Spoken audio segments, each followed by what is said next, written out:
Hola,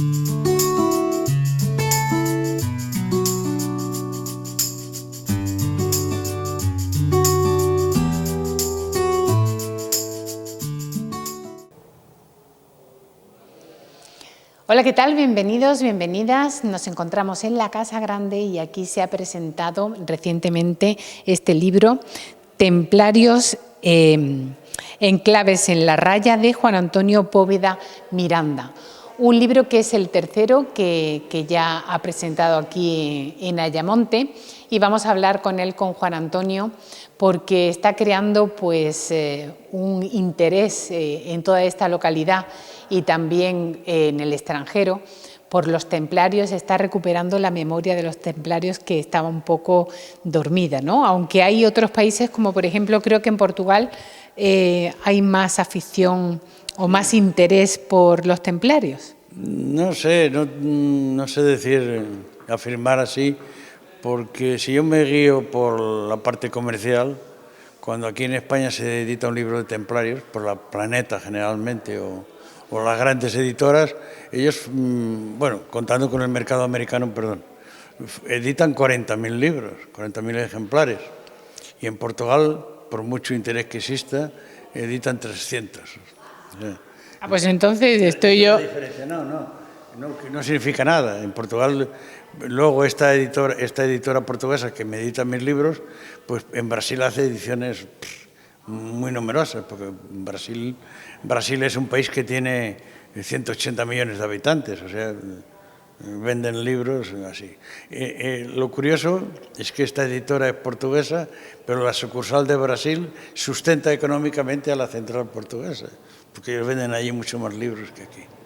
Y en España hay una orden, hoy día, hablo de los tiempos actuales, hay una orden de templarios que se llama Orden Militar, Orden Superior Militar del Templo de Jerusalén, en latín, en todo esto. Y en Portugal hay dos órdenes que compiten una con la otra. Hay otras dos más que yo no las conozco, que sé que existen, y me han presentado a las personas, a los grandes maestros de ellos, a los priores, a los que más mandan, y conozco esas dos por referencia y porque me han presentado a los priores, y luego las otras dos órdenes las conozco bastante bien. Una de ellas, la segunda, el prior, es un señor que se llama Víctor, que es fisioterapeuta que vive aquí en el Algarve, en portugués, fíjate. Y luego, en la otra es un señor que tiene una empresa que vive en Tomar, precisamente. Y son prioratos, les llaman prioratos, y los templarios estos modernos españoles dependen del priorato de Portugal.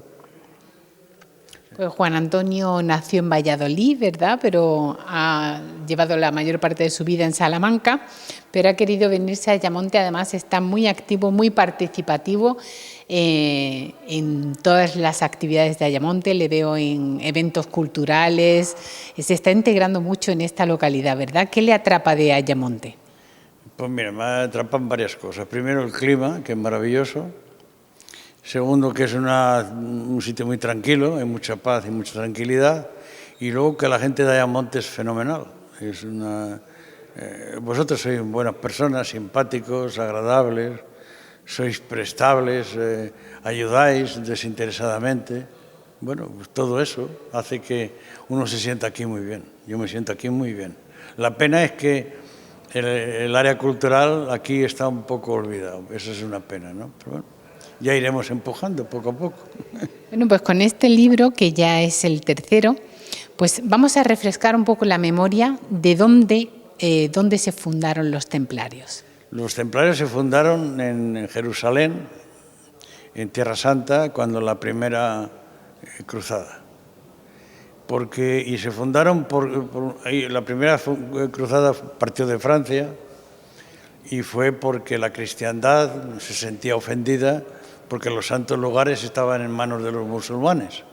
Y entonces organizaron esta cruzada para recuperar los santos lugares para la cristiandad. Entonces prepararon en Francia un ejército de varios países, con varios reyes, varios señores feudales llevaron sus ejércitos, hicieron un ejército y llegaron a Palestina, que es hoy día Israel, y bueno, y allí pasaron por Grecia y por Turquía, pasaron el estrecho de Ormuz y continuaron camino por Siria, el Líbano, etcétera, etcétera, y fueron conquistando todas las plazas fuertes que había de los musulmanes hasta que conquistaron el reino de Jerusalén, hicieron allí.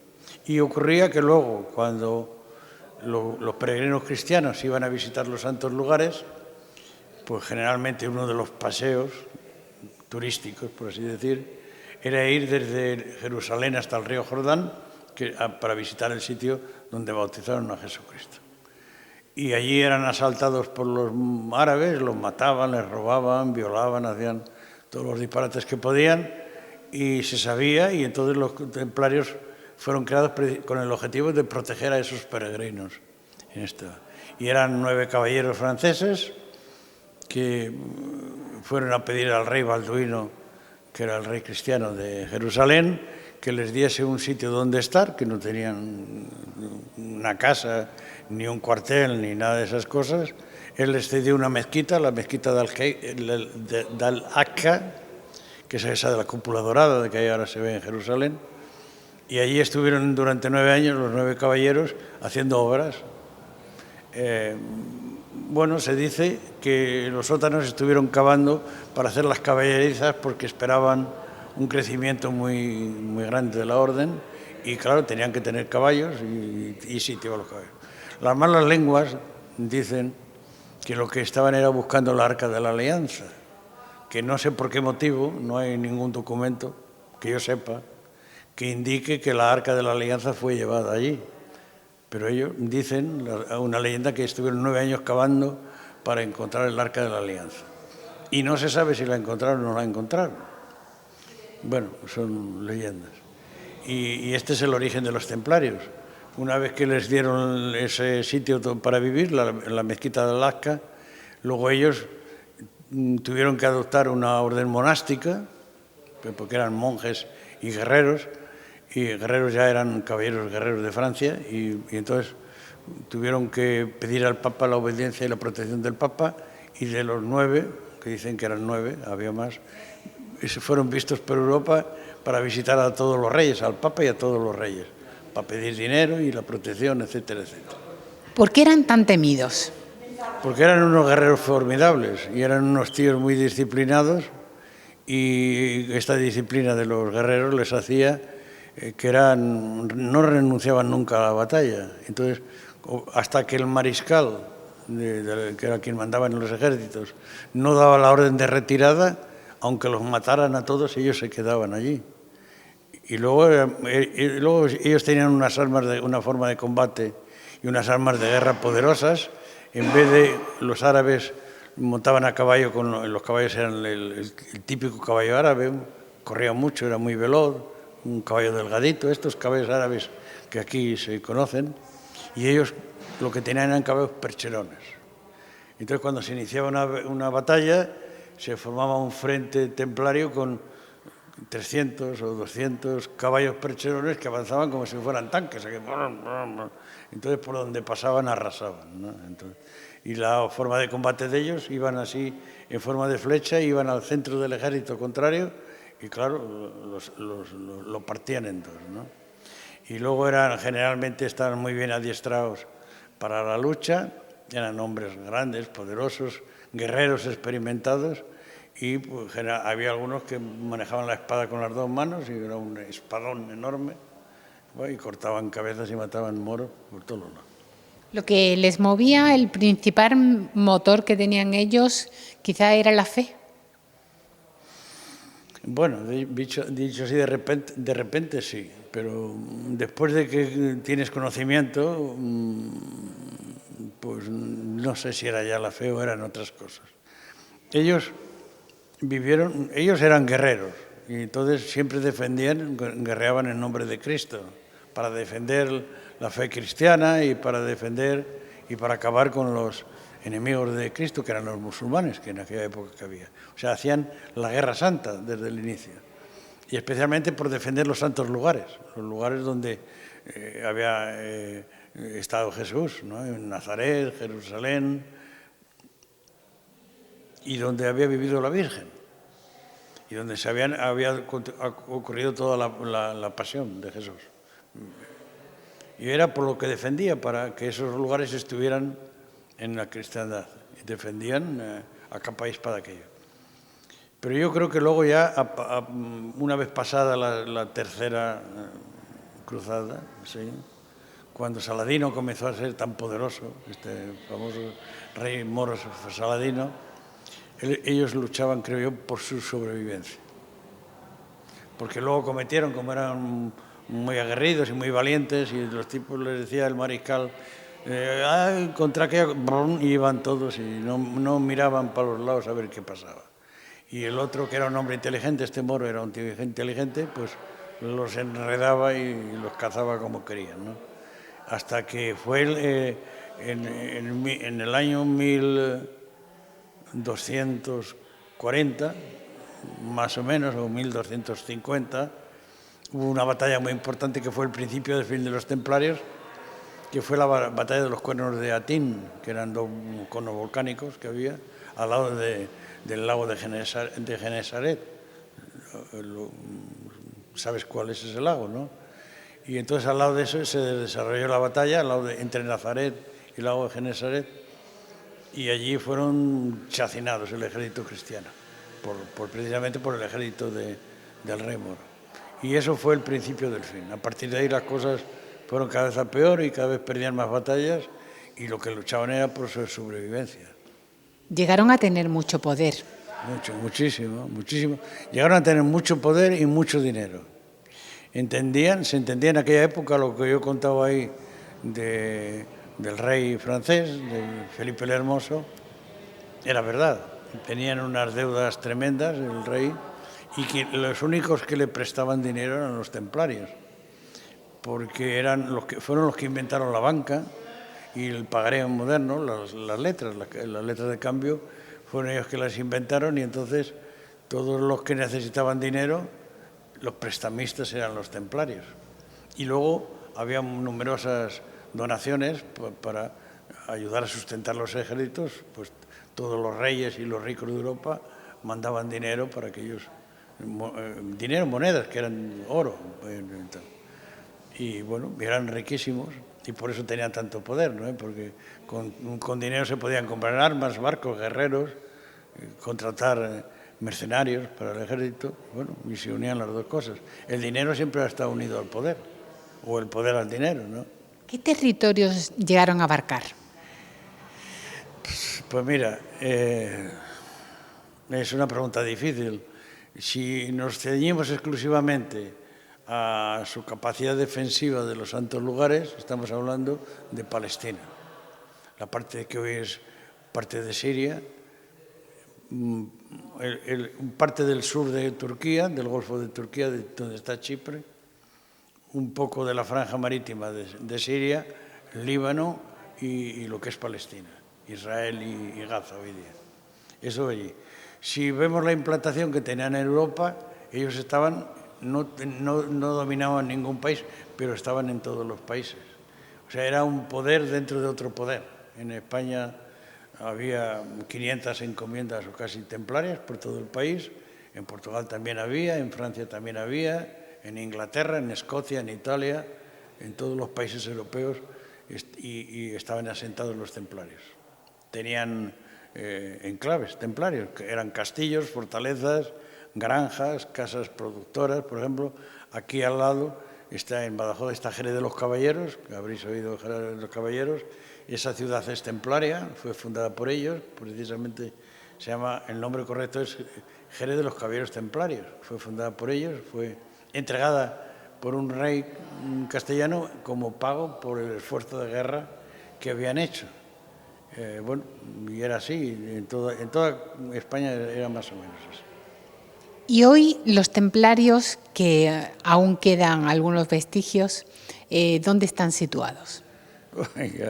Esa pregunta es del millón, me has hecho la pregunta del millón. Bueno, en España hay muy pocos. Ahí en este momento he estado leyendo hay una ONG, una organización que no sé si es no gubernamental o no, sin ánimo de lucro, que se llama Temple España, todo junto, que son los que de alguna manera están a llevar este nuevo movimiento del neotemplarismo que existe. Y ellos dicen que en España en este momento hay unos 300 templarios modernos, que tienen mucha parafernalia y hacen unas ceremonias de iniciación, los visten con un pantalón negro, con una banda roja y con un casaco blanco con botones dorados y una cruz, y les dan una capa blanca con una cruz y una espada así, no sé qué, y acuden toda la familia, la mujer, los hijos, las novias, todo y aquello. Es una fiesta fantástica. Dicen que es así. Y en Portugal es poco más o menos igual, ¿sabes? Yo asistí en Tomar a una ceremonia de iniciación, me convidaron, y aquello era una feria de las vanidades. Sí, sí. Cada templario que era iniciado venía un prior francés que dependían, esa orden templaria de Portugal dependía de un prior francés, porque hay una correlación siempre unos y otros. Cuando una sucursal, por así decir, adquiere número suficiente y poder suficiente, se independiza del prior padre, por así decir, y entonces ya se tornan independientes. Bueno, pues ese señor francés, ese prior francés que venía aquí, cada vez que imponía la espada en los hombros a uno de los dos, le costaba al iniciado 500 euros. Bueno, es un negocio, ¿no? Por eso hoy día los que hablan de templarismo, pues no lo sé, es una cosa muy rara, muy folclórica si quieres, ¿no? Los templarios como que están un poco de moda, pero lo que está usted refiriéndose ya no es el origen de templario que había antes, sino que ahora pues es otra cosa diferente, ¿no? Sí, sí, sí, completamente diferente. Mira, yo conozco, por ejemplo, a mí me llaman mucho en Portugal para dar conferencias sobre templarios y sobre cosas de los templarios, los mitos, que ellos se mueven mucho por los mitos de los templarios. Y yo he ido a dar conferencias aquí a Faro, he dado conferencias también en Luré, en Beja, aquí que está cerca, esta capital. Hay allí un comendador templario y se reúnen, y esa conferencia que fui a dar en Beja me dijeron que el local de la conferencia, y luego en Lisboa, en Oporto, en Tomar, en Coimbra, en varios sitios. En Portugal hay aproximadamente, entre las dos órdenes que yo conozco, unos 4.000, según cálculos de ellos. Pero bueno, volviendo a esto de Beja, me llamó el comendador y me dijo: Juan, tal día, tal hora, en tal sitio. ¿Cuál es ese sitio? Pues ese sitio era el Club de los Cazadores de Beja, que no era grande cosa, pero se comía, era una tasca en el medio del campo, donde se reunían los cazadores y se bebía mucho vino tinto, bueno, y mucha comida de caza, y era lo que interesaba. Bueno, ¿dónde podemos comprar el libro y qué precio tiene? ¿Cómo podemos adquirirlo? Este libro son 15 euros. Aquí en Ayamonte está a la venta en la librería Pallares, en la Plaza de la Laguna, en la librería Julia, que está aquí al lado del semáforo, en la papelería Julia, la librería Julia, y luego en la librería Martín, que está ahí en el barrio del Salón, ¿no?, de Gadea, en una plaza que hay bares y tal, ¿cómo se llama aquella, ¿no? ¿Y cómo se ha formado usted con toda esta historia sobre los templarios? Porque para formarse esto se necesitan años. Muchos años. Yo llevo... ¿Cómo despertó su interés? Pues no lo sé, no te puedo decir por qué, pero son muchos años los que llevo leyendo sobre templarios, investigando sobre templarios. He leído muchísimo, he visto muchas bibliotecas y pues llevo, no sé, toda la vida. No te puedo decir cuántos años, toda la vida prácticamente, ¿no? ¿Pero por qué ese interés de los templarios? No sé, porque me parece que hay muchas cosas interesantes que para allá a mí me causa mucha admiración cuando alguien dedica su vida a una causa noble, como era la de estos señores. Y luego cuando te pica la curiosidad y comienzas a leer, comienzas a ver que hay lagunas en los relatos y en lo que se escribe y en los archivos, faltan muchos documentos, Y entonces te pregunta, yo primero que me pregunté, me acuerdo muy bien, por qué estos señores eran tan poderosos y tan buenos y ayudaban a los reyes y eran tan queridos, ¿por qué solo duraron 200 años? Pues si fueran, a lo mejor duraban todavía los originarios, no. Fueron creados en 1119 y fueron extintos en 1314, o sea, 195 años. Algo raro se pasó, o algo ocurrió para que unos seres tan poderosos desaparecieran de repente, ¿no? Y según su criterio, después de haber leído tanto, ¿qué cree usted que pudo pasar? Que creo era el dinero lo que estaba por el medio. Era las deudas que tenía el rey de Francia, que no las podía pagar y ya nadie le prestaba dinero. Y entonces entendió, provocó un cisma en la Iglesia romana y fue cuando se crearon, había dos papas, el Papa de Roma y el Papa de Aviñón. Y a él le interesaba que el Papa de Aviñón fuera un francés, que estaba en un territorio francés, y por encima estaba el rey de Francia, Felipe el Hermoso. Y entonces hay un documento que yo tuve la oportunidad de leer en el Vaticano, yo no tengo ese documento, tuve la oportunidad de leer donde está relatado el acuerdo entre el rey francés y Clemente V antes de ser papa, que el rey le apoyaba a Clemente V con la condición de ayudarle a destruir a los templarios para apoderarse del tesoro. Porque muerto el perro se acabó la rabia, si desaparecían los templarios, la deuda que él tenía. Decían en aquella época que el rey francés, decía Nogaret, que era el alférez real, el que dirigió toda la campaña contra los templarios, que entregando Francia a los templarios no conseguían pagar la deuda. Imagino que sería una cosa enorme, no tengo ni idea. Bueno, yo creo que desaparecieron por eso, ¿sabes? Y este libro, si nos dice un poco concretamente de qué es lo que trata. Trata de los enclaves templarios que hay en Huelva, en Badajoz y en Cáceres. Los enclaves que era donde ellos tenían las fortalezas y trata de analizar los sitios y las cosas que estaban unidas a los templarios desde Palos, que comenzó, hasta Cáceres. Y cuento pues todas las vicisitudes de las cosas importantes que han ocurrido en las localidades. Aquí en Huelva hablo del castillo, de la conquista del castillo, de aquí que había, que era un castillo árabe, que fue conquistado por la Orden de Santiago, que estaba a las órdenes del rey de Portugal, de don Sancho II. Y luego también hablo de Palos, hablo de Niebla, que fue un reino, una taifa. Las taifas eran los reinos árabes que se formaron cuando se disgregó Córdoba. Y entonces se crearon muchos reinos más pequeños árabes y uno de ellos estuvo aquí en Niebla, en Huelva. Y luego hablo también de Villalba del Alcor, que era la encomienda templaria que había aquí en la provincia de Huelva, que fue conquistada por Alfonso X el Sabio, el rey castellano. Y luego también hablo de Trigueros y de Río Tinto y de Alarar y de Aracena y de Cortegana. Y luego ya paso a Badajoz. Pues muy, muy interesante. Aquí lo tienen el libro.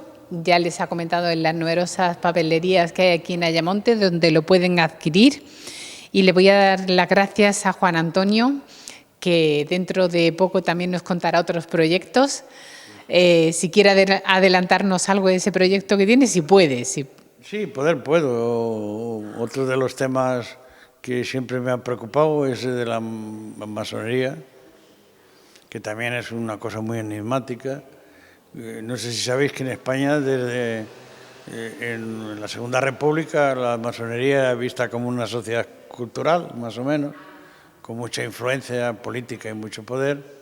Y luego Franco los persiguió, hasta los mataba por el simple hecho de ser masones, sin juzgamento, sin juicios y sin nada. Y bueno, y luego, pues aquí en la mente de todos los españoles quedó metido algo como que los masones eran malos y era una secta y se comían a los niños crudos y tal. Y bueno, y no es nada de eso.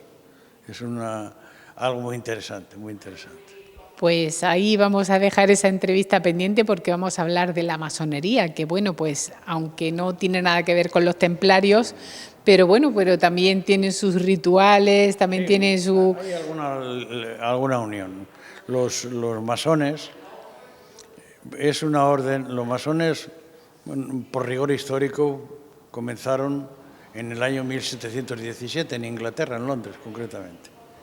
Pero es una orden sincrética, o sea, van cogiendo de cada lado aquello que les interesa para crear sus rituales y sus ritos, porque tienen que vivir de forma organizada y las sesiones se desarrollan de forma organizada, y entonces tienen que tener unas referencias, ¿no? Porque si no, eran huérfanos, y no, tal. Y entonces ellos, bueno, la masonería, quien la conoce, es una orden que se guía mucho por los símbolos, interpretan mucha simbología, y entonces ellos tienen necesidad de identificarse con alguien y con algo. Bueno, y entonces es mejor ir a buscar un principio que derivan de los templarios, como ellos piensan y dicen y defienden, que no ir a buscar otros orígenes.